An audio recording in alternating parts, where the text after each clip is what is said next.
పార్టీని వీడి దొంగల్లో కలిసే వాళ్ల గురించి బాధలేదని, అంతకన్నా మెరుగైన మెరికల్లాంటి యువ నాయకులను పార్టీ సృష్టిస్తుందని భరాస అధినేత మాజీ ముఖ్యమంత్రి కేసీఆర్ తెలిపారు.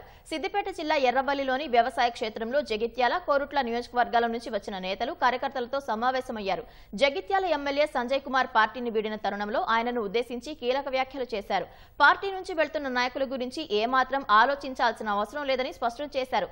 ఒకరు పోతే 10 మంది నాయకులను పార్టీ తీర్చిదిద్దుకుంటుందని ధీమా వ్యక్తం చేశారు. తెలంగాణ ప్రగతి ప్రస్థానంలో చేరుకోవాల్సిన మైలురాళ్లు ఇంకా చాలా ఉన్నాయన్న కేసీఆర్, ప్రజా ఆకాంక్షలు, కలలను నెరవేర్చే అవగాహన తమకు మాత్రమే ఉందని తెలిపారు.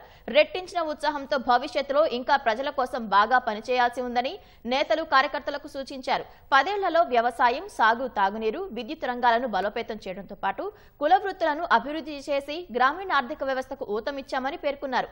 ఓడిపోయినంత మాత్రాన నిరుత్సాహపడదని శ్రేణుల్లో ఆత్మస్థైర్యం నింపారు. పార్టీ బలోపేతం కోసం తీసుకోవాల్సిన చర్యలపై చర్చించారు.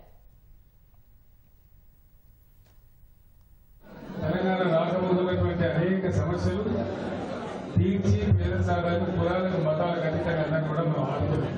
కొన్ని సందర్భాల్లో ఏమైందంటే కొంత అత్యాశపడి కావచ్చు, కొంత ఆగమై కావచ్చు, కొన్నిసార్లు అబద్ధ ప్రచారాలు నమ్మి కావచ్చు, ప్రజాస్వామ్యంలో పోతావచ్చు.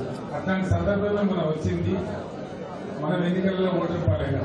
మీ అందరితో నేను కోరేది, రాజకీయం అంటే మేము అధికారంలో ఉంటే లెక్క, మేము అధికారంలో ఉంటేనే పంటలకు అధికారంలో ఉంటాం.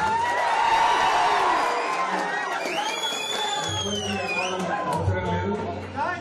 ఇంకా నెరవేరవలసినటువంటి తెలంగాణ ప్రజల కళలు మనమే నెరవేరుస్తాం. ఎందుకంటే మనకున్న డెప్త్, మనకు తెలిసిన లోతు, తెలంగాణ దుఃఖం, తెలంగాణ బాధ, తెలంగాణ అవసరాలు మీ అందరితో కూడా నేను కోరేది, దయచేసి మంచిగా నిబద్ధతతో ధైర్యంగా ఎక్కడ వాళ్ళు అక్కడ పనిచేయండి.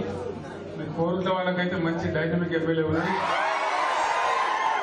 ఈ పని ఆ పని అని కలిసి చేస్తారు.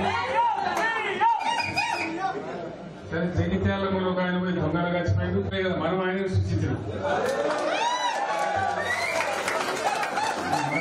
మన సొంతదానిలోనే మళ్ళీ ఒక బుల్లెట్ తయారు చేసుకొని కొట్టడం దానికి ఇబ్బంది ఏం లేదు. అది ప్రజలు కూడా నిర్ణయం చేస్తారు టైం వచ్చినప్పుడు. కాబట్టి మనం ఏం తొందరపడే అవసరం లేదు. మనం ఉద్యమమే చేసిన వాళ్ళు. ఆనాడు ఎవడున్నాడు మనకు? మన జై తెలంగాణ 2001 నుంచి మొదలుపెట్టిపోతే మనకి ఎమ్మెల్యే ఉన్నాడా, ఎంపీ ఉన్నాడా, ఎవడైనా మంత్రి ఉన్నాడా? ఎవడున్నాడు? ఎవడు లేడు కదా.